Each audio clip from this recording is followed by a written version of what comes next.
नगर परिषद में बैठक का आयोजन किया गया था, जिसमें से भाजपा के पार्षद नहीं पहुंच पाए हैं। नगर परिषद के अध्यक्ष मनोज कुमार मिन्हास ने कहा कि कुछ पार्षदों के न आने के कारण बैठक को स्थगित कर दिया गया है। उनका कहना है कि भाजपा हमीरपुर में 3 गुटों में बन चुकी है। इसमें से एक गुट पूर्व विधायक, वहीं दूसरा गुट पूर्व विधायक प्रेम कुमार धूमल, वहीं तीसरा जेपी नड्डा बन चुका है। मौजूदा विधायक और उनका बारे में पता नहीं किस तरह काम करते हैं, लेकिन डेवलपमेंट के कार्य कैसे होते हैं, इसके लिए कोरम पूरा करना पड़ता है। पूर्व विधायक नरेंद्र ठाकुर ने अपने कार्यकाल में बहुत कार्य करवाए हैं। आशीष शर्मा को बताना चाहिए कि उन्होंने हमीरपुर के लिए क्या किया है। वहीं नगर परिषद के उपाध्यक्ष संदीप भारद्वाज का कहना है कि वह डीसी से मिलकर आए हैं और जो अविश्वास पत्र को लेकर उन्हें लेटर सुनिश्चित जारी किया था, उसके ऊपर जल्द से जल्द कार्रवाई करने की मांग की है। जो बैठक की गई है उसमें 7 पार्षद नहीं थे, क्योंकि जब तक अविश्वास प्रस्ताव को लेकर बैठक आयोजित नहीं हो जाती तब तक जो मौजूदा अपने आप को अध्यक्ष बता रहे हैं उनके फैसला आना जरूरी है।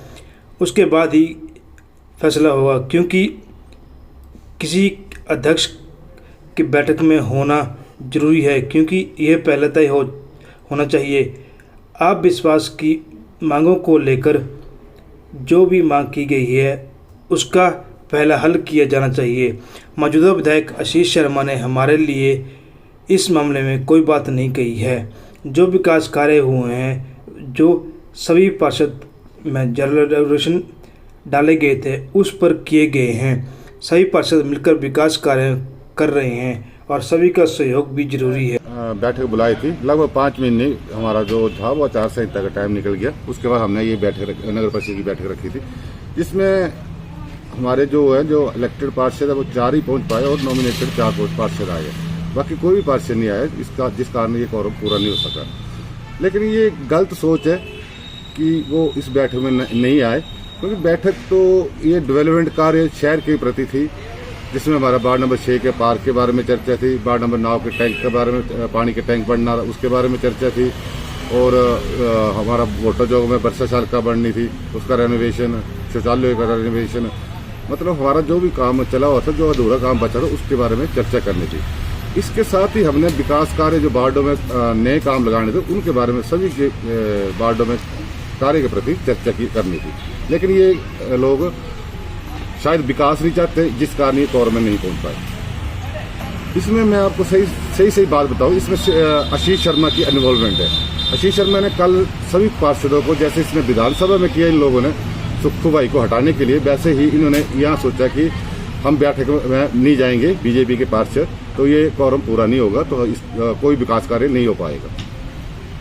सर वो तो एक इन्होंने ड्रामा पेश किया।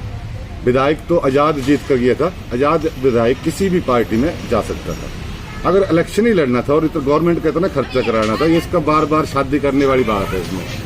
और ये जो इन्होंने अभी जो जीत कर गए तो कोई ज़्यादा फर्क नहीं रहा इनका। काफ़ी लोग मतलब लगभग 26,000 के करीब डॉक्टर पुष्पेंद्र वर्मा जी वोट लेकर गए हैं। सर मैं सही बात बोल रहा हूँ, सिर्फ आशीष शर्मा की इन्वॉल्वमेंट है। आशीष शर्मा ने इनको फोन करके इनको रोका हुआ था। बीजेपी से पार्षद तो लगभग बीजेपी के बहुमत में 3 पार्षद रह चुके हैं, बाकी 4 इंडिपेंडेंट हैं, जिसमें मेरे को एक पार्षद का समर्थन है। बीजेपी से मेरे को एक पार्षद का समर्थन है, और मैंने उसमें सही मायने में बात करूं तो आशीष शर्मा और बीजेपी जो हमीरपुर के, वो भी अब 3 गुटों में बढ़ चुकी है। फर्स्ट गुट बन गया अपने आदरणीय प्रेम कुमार धूमल जी का, सेकंड श्री नड्डा जी का, और थर्ड गुट बन गया हमारे पूर्व विधायक श्री नरेंद्र ठाकुर का। अब इनको ये नहीं समझ आ रहा है कि क्या करें, लेकिन बीजेपी के जो पार्षद है इनको ऐसा नहीं करना चाहिए था। दोनों साहब हमारे शहर के थे। देखो इसमें जो बीजेपी का विधायक है, शायद उसमें अभी उसकी एक तो पहली बात बताऊं, उसकी एज बहुत छोटी है, उसको शायद इसके बारे में पता ही नहीं है कि मतलब डेवलपमेंट जो काम के कार्य होने हैं तो उसमें कोरम पूरा करना पड़ता है। ठीक, उनको पार्षदों को रोक कर क्या डेवलपमेंट के काम रुक जाएंगे? तो ऐसा कुछ नहीं होगा, काम वैसे के वैसे ही चलेंगे। देखो नरेंद्र ठाकुर जी अपने टाइम में विधायक रहे, पूरे शहर को देखो आज कितना अच्छा शहर बनाया। बस अड्डा देख लो, हमारे जो हमीरपुर के रोड देखो, वो सब नरेंद्र ठाकुर जी के टाइम में हुआ है। मेरे को एक भी काम आशीष शर्मा जी बता दे क्या काम किया उन्होंने। मैं आपकी बात समझे नहीं। देखो आशीष शर्मा जी कौरव में तो आए नहीं, सिर्फ एक फर्स्ट टाइम मीटिंग में आए थे जब वो फर्स्ट बार विधायक बने थे। उस टाइम उन्होंने शब्द भी नहीं लिखी, लेकिन उनका कोई विजन नहीं है, उन्होंने कोई काम करने की सोच ही नहीं है, कुछ भी नहीं उनका। उसके कार्यकाल में कुछ भी नहीं हुआ है। दोबारा इलेक्शन करा के लोगों ने जिता दिया।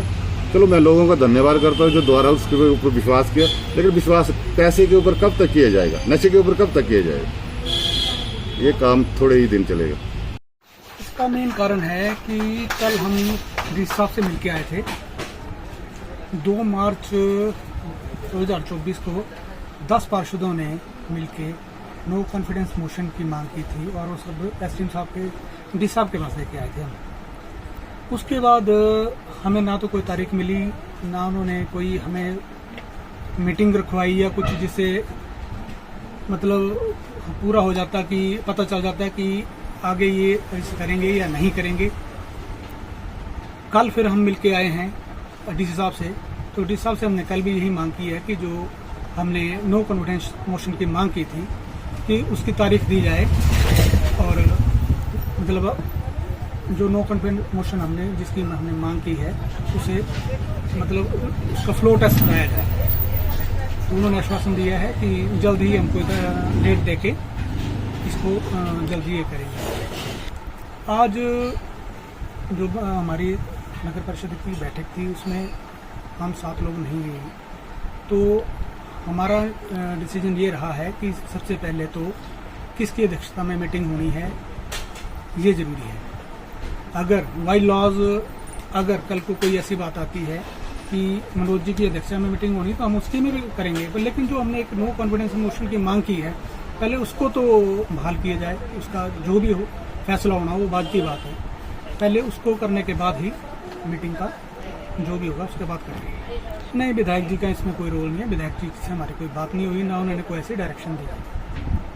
ये हमारा अपना स्वयं का ही अपना हमारा पर्सनल है। देखिए जितना विकास कार्य अभी तक हुआ है ये सारे हमारे ही रेजोल्यूशन डाले हुए हैं और सभी पार्षदों ने जितने भी हमारे 10 के 11 जो पार्षद हैं सब ने मिलकर सभी ने ही प्रयास किया है कि शहर की डेवलपमेंट हो और मेरे हिसाब से बहुत अच्छी डेवलपमेंट भी हो रही है। और ऐसे कार्य जो हमने अभी किए हैं जैसे शौचालय का है, गांधी गेट का है, गांधी चौक का है, और भी कई ऐसी जगह हैं जहां हमने लाइट्सें लगवाई हैं, या इसके बाद और भी जो हमारे पास आगे प्लान है वो भी हम सारे नगर परिषद के जितने भी हमारे पार्षद हैं हम सब मिलके कर रहे हैं। कर्मचारी भी हमारे साथ हैं, उनका भी पूरा सहयोग मिल रहा है। हमारे ईओ साहब अजमेर जी उन्होंने भी इस काम में बहुत बढ़ चढ़ करके भाग लिया हुआ है और उनका भी अच्छा इसमें योगदान रहा है। वो तो आगे देखा जाएगा ना कि जैसे वाइलॉस जो होगा उसके बाद वो तो अगला निर्णय तो तभी लेंगे कि जैसे प्रशासन की तरफ से हमें कोई मैसेज आता है तो अगला निर्णय उसके बाद ही होगा।